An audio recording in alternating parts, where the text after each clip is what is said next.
Are you seeking fulfillment for your life? Do you want freedom from fear? That's why we're here.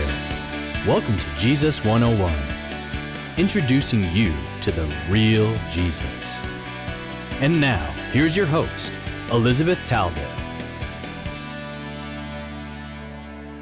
Hello everyone, Elizabeth Talbot here from the Jesus 101 Biblical Institute. I am welcoming you to our series, The Battle is the Lord's. We are loving this series. We're going through different battles in the Bible and battles that happen in our own minds and in our own hearts. And to help us with all of this, we have Pastor Maciel. Thank you for being here. Thank you. I'm delighted. This has been such a blessing for me in my life to think about these battles and how God wants to give us victory. Isn't it interesting that we have heard these battles all of our lives and all of a sudden we start studying them and we're like, these are strange battles. God wins them in such unusual ways. That's right. And then we say, oh, it's because he's teaching us that the battle is his. You can't, clay jars, floods, and the walls hail. tumbling down when you blow the trumpet. You can't. And that's the thing, the application for our personal lives. We're trying to find solutions that make sense, but God is saying, I'm going to give you provisions that you can't possibly explain. Yeah, exactly. And of course, the bigger picture is that all these battles were metaphors of salvation, God teaching them that he was in charge of their salvation. Yes. But it also applies to our daily lives, the way that we live our life. Yes. It's the same way. The battle is the Lord's, right? And today we're going to study a battle that is very known, but we're going to do it from the angle of the battle of comparison. Because in our minds and in our hearts, sometimes we compare our own strength with the giants that we face. That's right. And we're going to do David and Goliath, a very known battle. But we're going to see how many times we do the same. We're facing something really big. Yes. And we're like, I can't face this. And God says, you're right. Yeah. Sometimes some things is as big as a Jericho, and we know we can't. But we think, okay, maybe this one I can handle on my own, but not. No, we can't. No. Yes. And God is saying, you're right. The battle is mine. Yeah. You should surrender to me, and you will see how this will turn out. Yes. And it reminds me of my parents' cancer. I'm always reminded of this because I saw both of my parents battle 3 different cancers each for a long period of time. And I saw how God worked things out for them, how their spirits were always up. And even after many years when they did pass away, they were so peaceful and so ready. And they were ready to, for resurrection morning when I'm going to see them again, Yeah. So it is a big deal to surrender to God when you face giants. Yeah. And today we're talking about that. So let's get going. And perhaps you are facing a giant that you're sure you can't defeat. And God will tell you through this program that he provides for all your needs, even your giant needs. So. And what I love about this story is that there's a lot of spectators to the battle. And I think there's a lot of applications for us, like when we're observing other people's battles. And people also always have opinions at what you should be doing and this and that. And we're going to see that here. So sometimes you got to be an expert on ignoring some of the voices so that you can do what God is asking you to do. Absolutely. So let's go to 1 Samuel chapter 17. And we are going to get an introduction to this battle if you want to read verses 1 and 2. Sure. Now the Philistines gathered their forces for war and assembled at Soko in Judah. They pitched camp at Ephes Dammim. Between Soko and Azekah, Saul and the Israelites assembled and camped in the valley of Elah and drew up their battle lines. The Philistines occupied the hill on the other side of the valley. There was a valley between them. Yes, and so we were blessed enough with my crew and some other people to actually visit the valley of Elah. And it's really interesting because now it's a beautiful valley. And, you have one hill on one side, one hill on the other side, and a huge valley in the middle.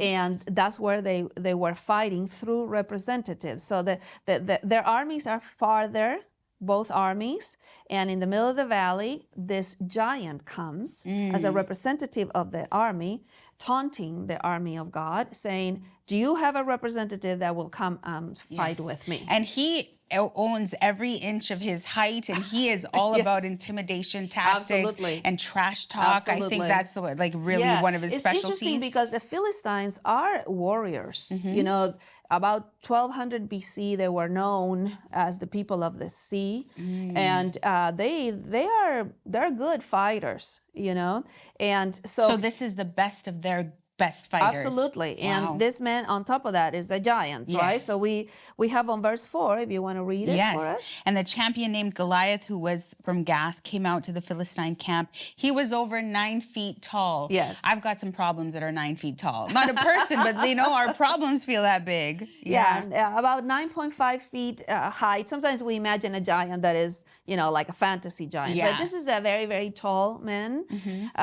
And of course, Saul, the king of Israel, was also a very tall man. We're told that he was 1 head taller than everybody else. But he's not going out to fight. He's terrified. So the Philistines have their... Which is the feeling across the campus. And that's the point. And this giant, this champion, is taunting their army for 40 days.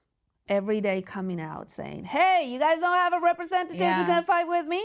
You know, and one of the problems that they are having is that they keep comparing, and that's the battle of comparison. Right. He has such a big sword. I mean, if you keep reading here, look at all the details we're given. Not only his height, but go ahead and read verses 5 and 6. 5 and 6. So this is just talking about his armor. He had bronze helmet on his head and wore a coat of scale of armor, bronze weighing 5,000 shekels.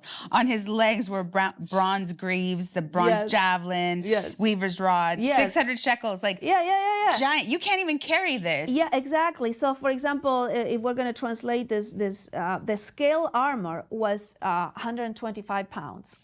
That's probably David. For sure. Just the armor of this guy. And so they're starting to compare. And this is one thing that happens with us when we have battles in life, that we're like, we have this little sword and the situation is this big sword. And so there's no way we can, and you're right, you can't meet it. That's the point. And even comparing ourselves with the people around us. We're making battles sometimes by comparing ourselves to others. And we compare our strength with the giant's strength, and we say we can't, and we are right. Absolutely. And we should never it's good sometimes to be afraid, because then we realize that we can't. Yeah, exactly. And this kind of humbles us.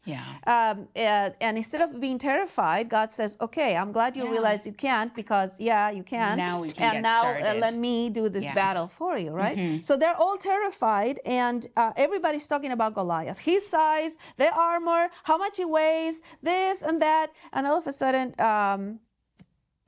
David shows up, and he's on an errand, right? Who is this uncircumcised Philistine that is taunting the armies of God? He's got the trash talk down too. He's like, you don't know my God. You don't know my God. How dare you? And I love this because David comes talking differently. He is not talking about Goliath. He shows up talking about his God.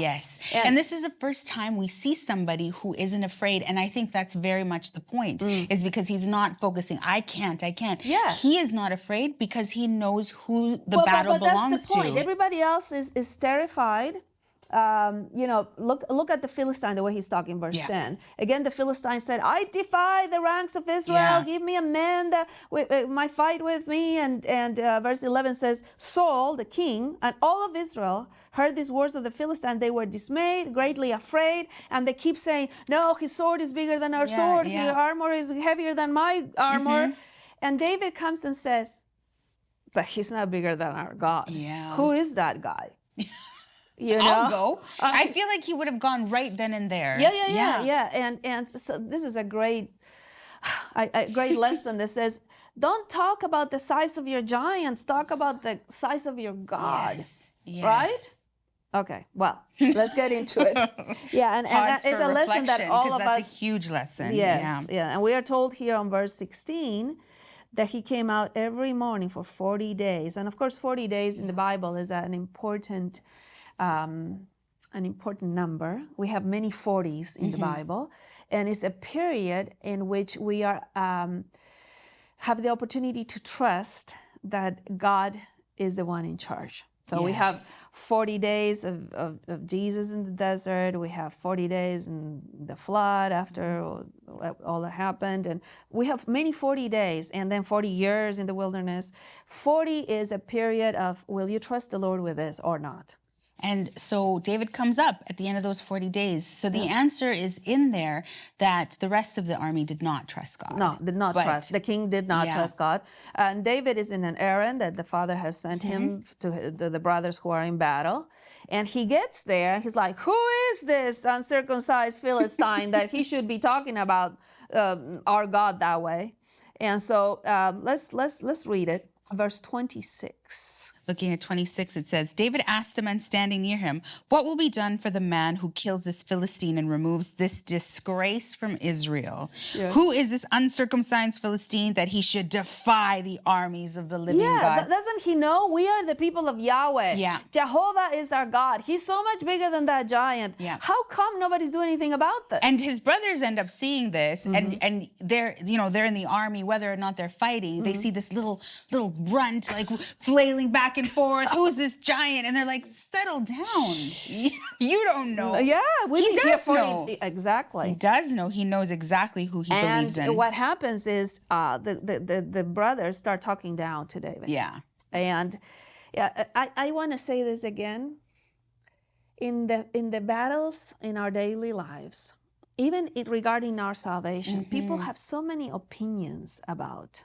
This is what you should be doing. You shouldn't be doing that. Yeah. And sometimes you got to go la la la la la la la, because you have to learn to ignore voices that are not God's voice. Yes. In the end, his brothers are spectators. The rest of the army is spectators. Even Saul is a spectator to the ultimate victory. And you absolutely, you can't. And sometimes those voices are in our minds. We also need to be like, la, la, la. Yeah. Well, the battle of comparison happens usually inside of us. Sometimes people will talk or we'll talk, but many times it happens in our heads, right? So we're told that the brothers... Honestly, every battle, sorry for interrupting, every battle, I'm like, Maciel, pay attention to this point.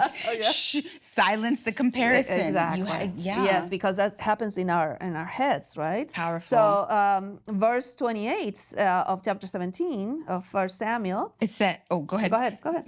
When Eliab, David's oldest brother, heard him speaking with the men, he burned with anger at him and asked, why have you come down here? Yeah. Actually, he brought him bread. Yeah. You're welcome. Yeah. And with whom did you leave those few sheep in the desert? He's belittling him. I know how conceited you are and how wicked your heart is. Can you imagine? And you have come down here only to watch the battle. He's talking about himself. Yeah. Like he's totally throwing himself under the bus. And David is like, oh, what have I done? I just brought you some stuff. And then people heard the way he was talking about the giant, and they said, there's this kid here. He's talking really different than we do. So Saul calls him. They take him to the king.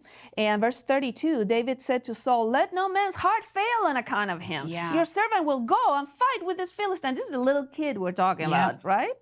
And Saul, look at Saul's first words to David. You are not able. Yes. You're not able. You're only a boy. Yeah. Okay. You've been underestimated. I've been underestimated. Do you know what that... Yeah, it's like, God, yes, I can. God can help me. Actually, I can. God will help me. God is with me. That's it. And then Saul said to David, you are not able. And this kid is like, of course, God has already helped me in the past, on verse 34. Yeah. A lion and a bear came to take my lambs, and God helped me and delivered me, and and so he will do the same thing. And he actually uses very descriptive language. Like he's like I ripped his hair. Like I've been close to battle. Yes, and God has delivered me in the past. He will do it again. Yeah. And Saul says, well, you're not able because this man is a warrior, and he's been a warrior since his youth, and you're just a little kid. And he says, but if you really want to go, take my armor and put this on so that they don't kill you that badly in the battle, And so David, if you keep reading, it's kind of funny. Yeah. David keeps saying, no, but the Lord, verse 37, the Lord delivered me from the paw of the lion and from the paw of the bear. Yes. He will deliver me. And Saul clothed, verse 38, David with his garments and put a bronze helmet on his head, and he clothed him with his armor. And David cannot even walk. I just imagine, I can't move. When your mom is like, try this on, and you're like, I don't want to wear this. Yeah. And David says, I can't fight with this. Yeah. And so he takes it off. And he just goes with nothing. Well, practically the things he's familiar with. Exactly. Just his faith and his God. Yes. And we're going to pause for a moment to think and meditate on what David might have been thinking at this moment. I know I'm young, and I'm not a trained fighter. I know all that. My brothers, King Saul, have made that very clear. All these voices in my head, they keep telling me that I'm not enough and that I can't do this on my own. And I know that too. But I choose to ignore those voices. I will listen to God's voice alone. What others fail to see is that I will not fight this battle because I'm strong or skilled, but because this giant dares to taunt the God of Israel. My God! No one can get away with that. The Lord of the armies of heaven, he comes with me, and in his name and power, that will be revealed, not mine. Oh, King Saul, he keeps trying to compare me to this Philistine champion, Goliath. I'm too small, I'm too young, I'm too weak, and too unskilled. Of course I don't measure up. But what King Saul needs to realize is that it's not about me, but about God. And my God, he's greater, mightier, stronger, and more powerful than our enemy. He is the Lord of hosts, and he has all the armies of heaven and Israel at his disposal. Dear God, it seems like just yesterday when you delivered me from the mouth of the lion and from the paw of the bear. I know you'll deliver me from the hand of this Philistine. I can't fight with Saul's armor. It doesn't fit me. But you're all the armor I need. I will go as I am, with just my sling and a few stones. I trust in you. Please, prove yourself strong on behalf of your people. Yeah, compared to me, this Philistine champion, he's a giant. But compared to you, God, he's nothing. I don't go to him with a sword, a spear, or a javelin as he comes to me. No, I go in your name, and that's all I need. Yeah, on this day, all the earth will know that there is a God in Israel and that he fights for his people. For the battle is the Lord's. Well, David is ready. He's ready for the battle because he's not coming in his own name. Yep. And that's important because David will have a sling. He was a good sling person. He testifies to that. It's how he's protected his sheep. Yes, but he's not coming with that power. We're told that some people were really, really good with slings. You can read this in Judges 20:16, that some people could hurl a stone and hit a hare, a few yards away. I was like, wow, that's some skill.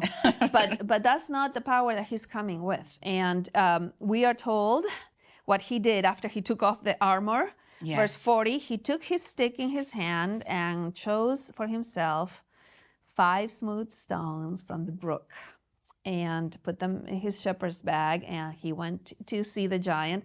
We were blessed to in the Valley of Elah, when we went, there is a dry brook, and it's the only dry brook in the whole valley. So we know that he picked up stones from there. Nice. So I took a few stones from the. Are these the ones? No, this is the only one that I brought from the brook on the Valley of Elah, and I cherish it. It is smooth. Can I? Yeah. It was very emotional for me to be sitting there and in the brook and picking the stones from the same brook. I was like, God uses the most ordinary thing. Yes. It's a pebble. Yeah, it's a pebble. Yeah. And there were a few. I'm sure some other people took some. Don't tell anybody. I wish. Yeah, okay. Not in front of a camera Yeah, or anything. that's right. And so he takes 5 stones and then he goes and just goes towards the giant. And the giant is a little upset, a lot upset. Let's read verse 43. He says to him, he said to David, am I a dog that you come at me with sticks? And David was talking before about how he wasn't afraid of lions and bears. Exactly. So, and the Philistine cursed David by his gods. You have to remember that the armies came in the name of their gods. So this was an issue of whose God is greater. It wasn't just a battle. And that was too far for David. Yes. He was not going to stand for that. Exactly, because the name of his God was on the line here. Yeah. So then David, can you imagine little David? Young, ready and handsome, the Bible says. That's right, and not even ready to be a soldier because they hadn't picked him yet. He was still with the sheep, right? He just came to give something to his brothers in battle. He opens his mouth when he says, hey, and the Philistines cursed David by his God. It says, oh yeah? Let me tell you about my God. And so it's such an important speech that we want to read it for you. It's 1 Samuel chapter 17, verses 45 to 47. David said to the Philistine, you come against me with a sword and spear and javelin, but I come against you in the name of the Lord Almighty, in the name of the God of the armies of Israel, whom you have defied. Yes. He's just getting started. Yeah. This day the Lord will hand you over to me and strike you down, and I'll cut off your head. Today I will give the carcasses of the Philistine army to the birds of the air and the beasts of the earth, and the whole world will know that there is a God in Israel. All those gathered here will know that it is not by the sword or the spear that the Lord saves, for the battle is the Lord's, and he will give you all into our hands. He says it like just with so much conviction. Yes, because he is coming in the name of his God. Yes. You know, the name here in Hebrew is Yahweh Sebaoth, which is the Lord of the armies, of the host of heaven. This is a powerful name of God that is revealed as a warrior and with the armies of heaven, right? It's used more than 240 times in the Old Testament. And every time there is a battle, here's the name of Yahweh Sebaoth, of the lords of the armies of heaven. And he's coming that way. And, you know, Max Lucado, the Christian writer, has a book called Facing Your Giants. It's a very good book. And he has an idea there that I implemented here. He says, well, there were 5 stones, and let's do 5 stones to remember certain things. And I chose some of the words different, but let's go over 5 things in this story that can help us. The first one is the past. David kept saying, God has been with me in my past. He delivered me from the lion and the bear. So I have to remember what he has done. And in those daily battles. Yes. Yeah. And so he will be with me again. Yes. Okay. Yeah. So the second one is the presence of God. He's coming. Yahweh will deliver me from this Philistine because I'm coming. Yeah. I'm coming in with my God. It's not that I'm coming to battle with my sticks and my stones. I'm coming with my God. He's present with me. Yes. So I chose 5 P's so you can remember past and presence. The third one is power. For powerful pebbles. Yes. In whose name am I coming? I'm not coming in my power, not because I'm a good slinger or whatever that profession was. It's because I'm coming with the power of Yahweh Sebaoth, the Lord of the armies of heaven. Lord of the armies. And then what was his priority? It wasn't for me to fight that everybody knows I'm a good warrior. His priority was that everybody may know that there's a God in Israel. All these bystanders are going to know it's not me. Yeah. I'm not the champion. Yeah. And the priority in the battle is always the name of God. Yes. Yahweh. And the last one, which I love, is his passion. It says that when he was done talking, at the end of 48, what did David do? As the Philistines moved closer to attack him, David ran quickly toward the battle line to meet him. He lost the cap there because he's moving. Yeah, he is moving. He just went directly because we're ready. And there's something in that because sometimes we can't delay or the fear will take over. But David was ready for this battle. Absolutely. To win. And as you know this story, David hurled the first stone and hit the Philistine in the forehead, and the giant fell down, and they won the battle. Yes. Now completely. Completely, yes. And if you can keep reading how big this battle battle was. Now, I want to tell you why this story is so important to me. They had a style that is called the representative style, when the armies sent their representatives to fight, and whichever champion won, that army then went after the other army. And that is a very important principle for the gospel, because we all are sinful, because our parents, fathers, mother, Adam and Eve, became sinful. The human race became sinful, and we are all sinful. And so our representative was Adam. But then Christ came as a champion, as a new representative, as a new Adam. And he is our representative, and he fought in our place, and he won in our place. So this representative model is very important for us, because when you think, oh, I can't face salvation, I'm not good enough to be saved, you're right. Your representative has fought and has won. That's why you can be assured of your salvation, because your representative was victorious. That's why I put a little armor on the cross. It's important that you remember how the gospel works. You are not the one fighting. Your representative has fought, and he has won. So I want to take you to a place in the New Testament where we are told that that's how salvation works. Chapter 5 of Romans. We're going to read verses 18 and 19, talking, Adam lost everything. He was a representative. But we have a new Adam who won everything for us. Let's read it. Consequently, just as the result of one trespass was the condemnation for all men, so also the result of one act of righteousness was justification that brings life for all men. Verse 19, for just as through the disobedience of one man, the many were made sinners, so also through the obedience of the one man, the many will be made righteous. So he's our champion for salvation. He's our champion, and this is very important, because so many people are afraid, okay, I don't qualify, I'm not going to go to heaven. I hope I'm ready when Jesus comes. And I mean, they live this life of anxiety, fear, and comparison. I mean, God is so holy, I'm not holy. And God says, look, you have to understand that salvation happened through a representative. Like this battle of Goliath and David happened through two representatives of the army. You have your representative, and he has won. This is why you are assured of victory in the battle. Not because you're a strong soldier, not because you are a good stone thrower, and not because your sword is so big that you're going to win this battle. It's not. So stop comparing yourself, because you're never going to be assured of your salvation if you say, it's up to me, I have to be a better soldier, I have to pray more hours, I have to... No, those things you do to get to know your champion better, not to get victorious in the battle. The battle is the Lord's. What a relief. What a relief. Yes, that's exactly what it is. So when we learn this, that salvation has been won that way, then we can be...